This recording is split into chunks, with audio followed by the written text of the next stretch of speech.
Hello, everyone, and thanks for listening to The Quality Hub, chatting with ISO experts. I'm your host, Xavier Francis, and today I'm here with two people from our sales team, Kevin Metz, Sales and Business Development Manager, and Renee Ferry, Customer Success Manager, again, both from here at Core. Glad you both could join us.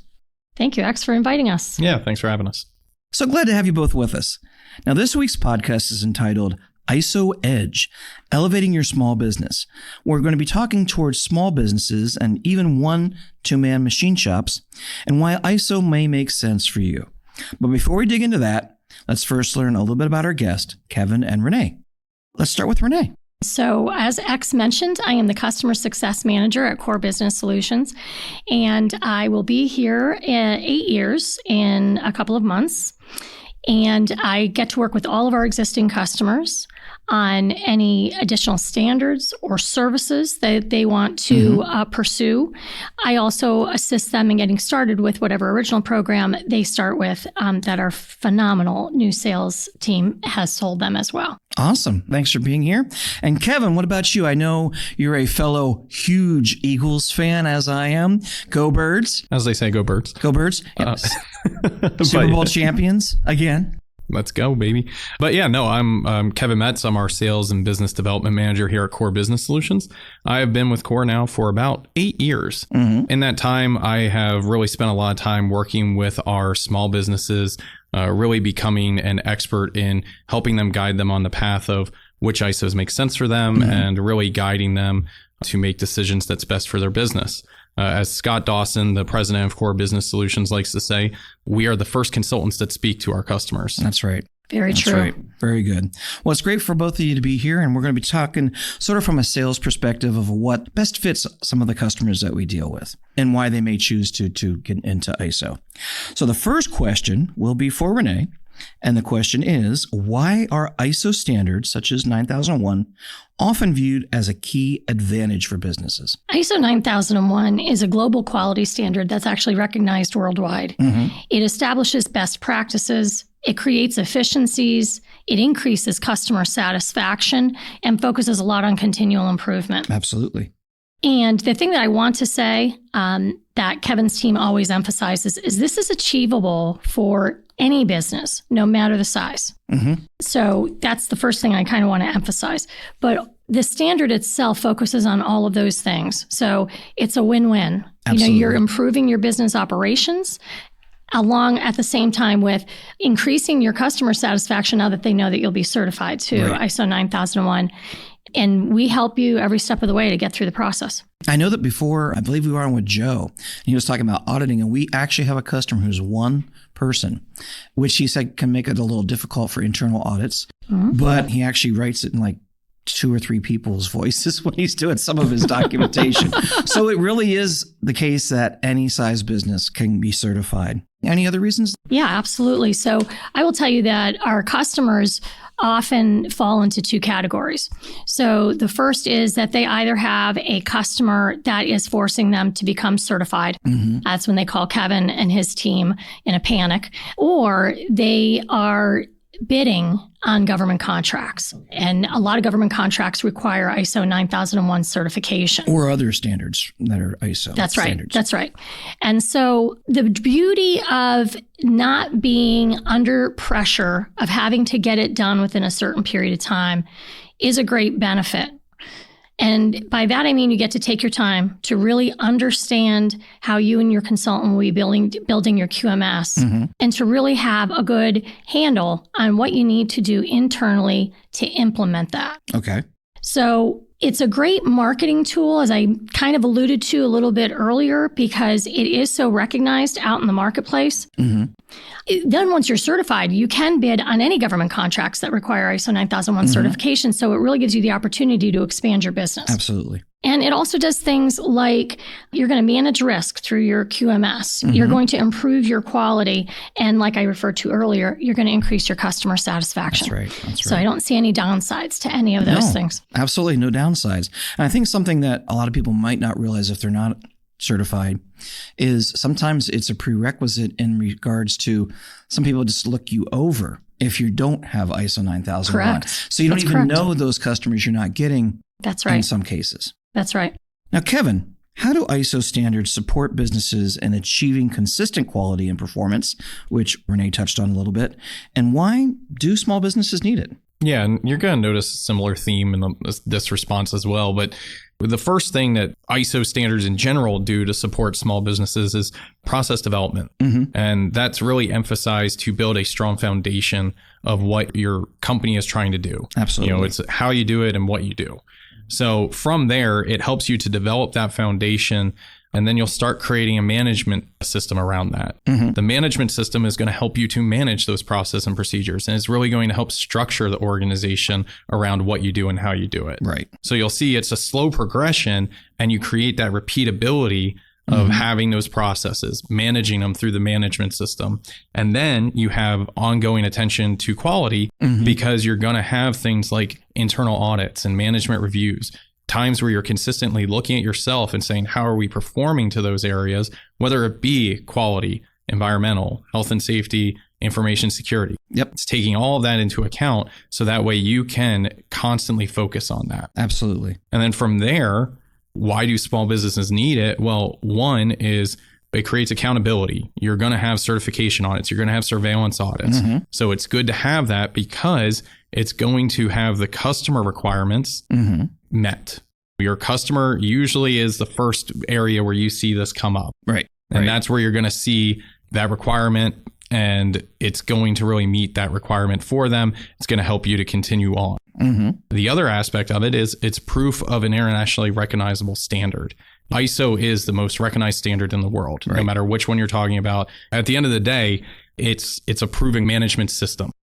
Right. And so the first benefit that customers would see, or that small businesses would see rather, is it's going to replace audits from customers. And this could be something that small businesses need to do because they're not going to have the stress, or they might not even have the capacity to allow larger organizations to come in and perform those audits. They already know some of this stuff is in place because you're certified. And then finally, again, it's the most recognized standard in the world. And because of that, it opens doors. And so businesses need to start opening those doors, or else they're going to remain where they're at. Right. All great reasons why small businesses may consider getting involved with ISO and certification. Now back to Renee, what are some common challenges that businesses face when trying to align their operations with ISO standards? So I think the biggest challenge starts out with time and resources. I don't think there's a customer that Kevin or his team or I have not spoken to that really doesn't have a challenge at some level with some time and resources. Absolutely. If you're already small, that's right. How many hats are people already wearing? Right. And so Core Business Solutions' vision and mission from the start 25 years ago was to help small businesses become successful. That's how we create our programs.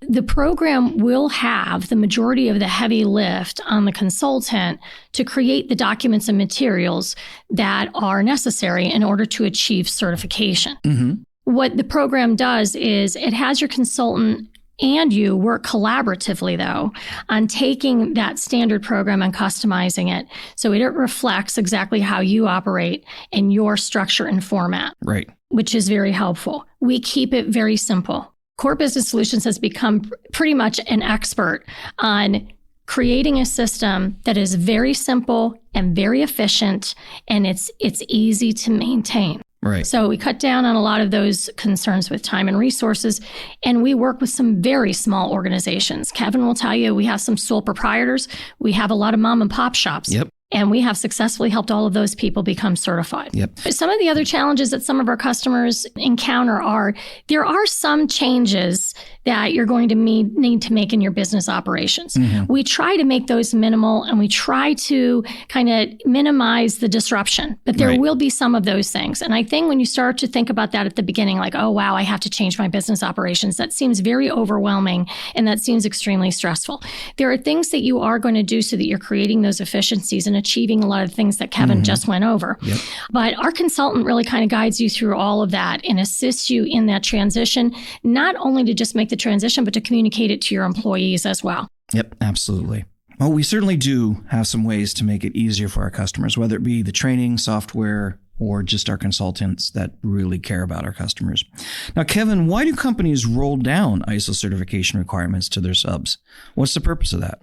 Yeah, that's a great question. And hopefully this will be giving a little insight. But one of the main reasons, I think, and the most important reason is just like any other business, we want to see a lot of the larger organizations that have suppliers and subcontractors, they want to ensure quality within that supply chain.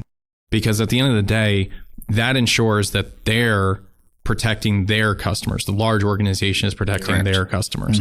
So they roll down this sense of quality, environmental, health and safety, the same, you know, all of the different standard types. That's the first reason. And I think the most important reason. The second reason would be to save time and money. So I kind of alluded to it in my last answer. A lot of these times you'll see that these customers are being asked to perform a audit with their customer. And so the customer will have to come out, perform an audit, and that takes a lot of time and money. Sure does. And sometimes they flow that cost down to the customer or, you know, to the rather supplier or subcontractor as well. So they're trying to help save money and time. When you see an ISO cert, you can actually avoid a lot of those different audits that your customer is going to require. From there, they're fulfilling their own requirement. Absolutely. You know, at their level, they still have a certain responsibility to quality, a certain responsibility to health and safety, environmental, information security. And the standard requires that you qualify your suppliers. So they're kind of following the standard themselves. Yeah. So with that, they truly do believe in the standard. And that's why they use, even if they aren't certified, they use the format still and then flow it down to those customers in the supply chain and their subcontractors. Absolutely. And then finally, they want to reward those who take initiative. While some companies will get work without the standard, and we've seen plenty of customers of ours go out there and still earn business without having ISO. But at the end of the day, they aren't aware of the opportunities they're missing. Absolutely. And I think you guys mentioned that earlier is there's a lot of opportunity behind the door. And really the key to that door is ISO. Yeah. And it starts with ISO 9001 and it can evolve to many different ISO standards. But I like to call it the key to the door of opportunity. Right. Well, there's a portal that tells people that are looking who might be ISO certified. You wouldn't know that you're not in that pool if you didn't know that you weren't in that pool. So ISO opens doors that you're not even aware of. Absolutely. And like Kevin alluded to, right? So when primes require that of their subcontractors, first off, they know then they're producing a quality product because you have to meet all those standards. But secondly, back to the marketing piece, right? Then those primes get to tout the fact that everything that we produce is quality, and all of our subcontractors are ISO 9001 certified. If you do it proactively, like I said earlier, and you're able to take your time to do that, that's a great experience. Yep, absolutely. Now, this one's for both of you. How can small and medium-sized businesses use ISO to level the playing field when comparing themselves to those not certified? We touched on it a bit. We did. With the advertising and some of the reasons why, but could you elaborate a little bit more? We'll start with Renee. Sure. Like we said, we talked about not only is a good marketing tool to go out and say that you're certified, but what it also allows you to do is it allows you to tout some of the details, right? Showing that you are in an environment and creating a culture of continual improvement. Yep. And then the results of the implementation in ways that are measurable. And, you know, one of the examples that I have, I don't know if it's the best example, but on-time delivery, right? Sometimes that is a KPI for some of our manufacturers. And so you're going to set the KPI, but then the responsibility is going to be that you're actually going to measure that throughout the year. And you're going to have statistics that you can share. And you're going to have statistics that say, 96% of the time we have on-time delivery. Yep. We're going to hope you're at 99%. Right. But those are the kinds of things that you get to start to speak to rather than just having the badge of certification. Is now you actually have stats that can back it up and that are really going to be meaningful to your customers that are shopping around. Right. And also customer satisfaction. Yep. Now you got something that you can say, hey, here's some testimonials. Here's our score. Those types of things as well. Yep. Kevin? Yeah. And to that point, actually, another really good example is corrective actions. That's an area of the standard that really helps you to point to a process and say, we know how to handle mistakes because every company is going to have them. And so at the end of the day, knowing that there's a process in place to address them and ultimately take the proper actions to correct that is really important for the long run of a business that wants to get more business. Right. And, you know, Kevin will tell you this as well. That's what registrars and auditors are looking for when they're going through the certification process, not only to get you certified, but thereafter as well, maintaining your commitment. They want to see that you have corrective actions in place. I know a lot of companies will go, no, we want to be perfect, right? You don't. It's really great when you're able to show, you know what, this happened. This is the corrective action we took. This is the analysis we did. They look for that. That's great information. Yep. And I think one thing that we sort of alluded to it with all of this is the fact that the standard is there. Yes, you get certified. Yes, you can get customers because you are. Yes, it makes it easier to get customers, but the standard is there to help your business get better and your bottom line. So it's that in itself is also a benefit. Yeah. I mean, that's the real message of ISO 9001. Yeah. It's about continuous improvement within your organization. It's not just hey, go make money with this. It's not just a piece of paper on the wall. It's something that you're proud about also as a business because you know you're doing what it takes to become better. Right. So another question is, we were talking about ISO from a pretty general perspective, a little bit of quality, ISO 9001. What other standards do you find small businesses get into other than 9001 when they're first kind of getting their feet wet into ISO? Yeah, I think it depends on the market they're looking to be in. Mm-hmm. You know, we kind of talked about government contractors. Right. You might just be working with larger supply chains. So some people are going to emphasize, like in the government space, information security is hot right now. Yep. So ISO 27001, ISO 20000-1 are two really important standards that are going to get you a lot of value add when you're making bids for that government contracting space. And I think that they're really important as we are in the digital world now. And it's important to know how to protect that information and how to manage the services around it. Right. Renee, what do you see when people come in that already are 9001 that maybe they add on to? Right. So like Kevin had said, depending on what space you're working in, right, we have quite a few, I'd say more than quite a few that will go from ISO 9001 if they're working in the aerospace space to get aerospace certifications as well. And we have several of those that we support. But, you know, environmental, say occupational health and safety. Mm-hmm. But to Kevin's point, for the last few years, it's really been focused on information security. We've seen a lot of ISO 27001, which is the cybersecurity standard. We've seen a lot of ISO 20000-1. Mm-hmm. We've seen a lot of CMMI, right? Yep. CMMI is its own little animal, a little different than ISO is, but it's in that space. Yeah. And it feeds really perfectly into government contracts. I've, in the last year, I don't know, Kevin, if you've seen this too, 1345, which is medical device, is something that's coming up a little more often. Mm-hmm. And I think it depends on the industries that they're working in. Yeah. I think they're starting to kind of push that a little more.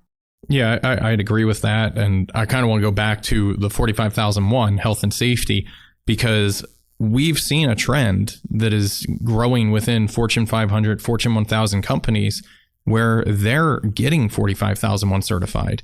And so we're starting to notice that, hey, that's very important to them. Health and safety is important to the larger businesses. Right. And that's part of the supply chains that a lot of our smaller businesses want to be a part of. So I don't know if there's a hot take or a little secret sauce that maybe we're just seeing, but looking into those 45,000 and 14,001 standards could be the difference between getting into that supply chain and not getting it. I'm working with a customer right now, to Kevin's point, that needs ISO 9001, but focused on safety first. They knew that their environment and their workspace was not a safe space. Mm-hmm. So they focused their energies on getting occupational health and safety up, and now they're going to be moving into ISO 9001. We don't know, that's an unusual path. Yeah. But I think that they recognized and were told kind of the safety is a priority. And so they did exactly that.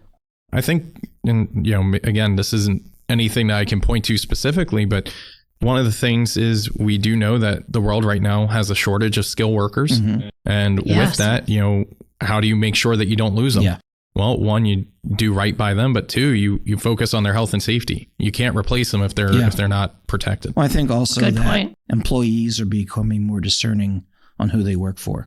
That's a great point too. A lot of times they are investigating somebody that they might have an interview with or something like that and go, how are they on some social things? How are they on health and safety? Before it would be like, hey, I got a job, deal with what you deal. Now it's like, who do I want to work for? I think that's right. It's not the coal mines anymore. No, it's not. That's right. There's a lot of great info here. Any last thoughts from either one of you? No, I think for me, it's just Core Business Solutions. We always preach it. We are here to support you in this journey. Right. whether you choose to work with us or not, we want to be a resource of knowledge as well. We practice that with the fact that we call our salespeople the first consultant you'll speak to. Right. It's because at the end of the day, we want to be very consultative in our approach of helping you understand the best choice for you long term, whether that be working with us or not, and making sure that you make the right journey for your company. Right. So please don't hesitate to reach out to us. We will obviously be very easygoing on the sales process. We'll make it so it's very beneficial for you, not be car salesman. Gotcha. Your team does an excellent job at educating people, right? It's not necessarily always the sales process as much as it is. They've taken it on that, it's education, and you are acting as a consultant in understanding what the business's needs are and what might be the best fit for them. Our focus is always to be long-term partners. That's right. And it means if you come in here and you get ISO 9001 certified, and then it takes you a couple of years to come around, and then you think you want to be cybersecurity certified, or somebody's kind of pushing you. Well, you come back to us at any point in time. We have customers that will call us and we'll answer questions, or we'll let them know if they need additional help. So it's not just while you're with us. Right. It's for the long term, because that's our goal, is to help you be successful no matter what the needs are that come up. Absolutely. Out of that core belief, the podcast came out of. We wanted to help educate people ahead of time if they aren't certified. That's right. Give them information, or if they are and they're looking at something else, get educated a little bit more about that. So, well, we're doing the same thing in the customer success process. You know, once they reach out to us, we educate not only what we have, we educate about what best practices are and things they may want to consider. Yep. Well, this has been great today. Really appreciate you both being here again and walking us through why ISO might be good in some cases for small businesses. Absolutely. Yeah, absolutely. Thank you. Absolutely. And we want to thank everyone who's listened to our podcast today. We hope it's been informative for you. Now, if you're looking for more information about core business solutions and how we can help you with ISO certification, cybersecurity, or even customized training, you might get one of these two. Reach out to info@thecoresolution.com. You can also visit our website at www.thecoresolution.com. And if you haven't already followed us on your favorite podcast platform or YouTube, be sure to do so, and that way you won't miss the next Quality Hub podcast when it's released next week. Have a great day, everyone. And as the music rolls us out, go Birds! Go Birds! Oh my God, you guys are the Go Birds.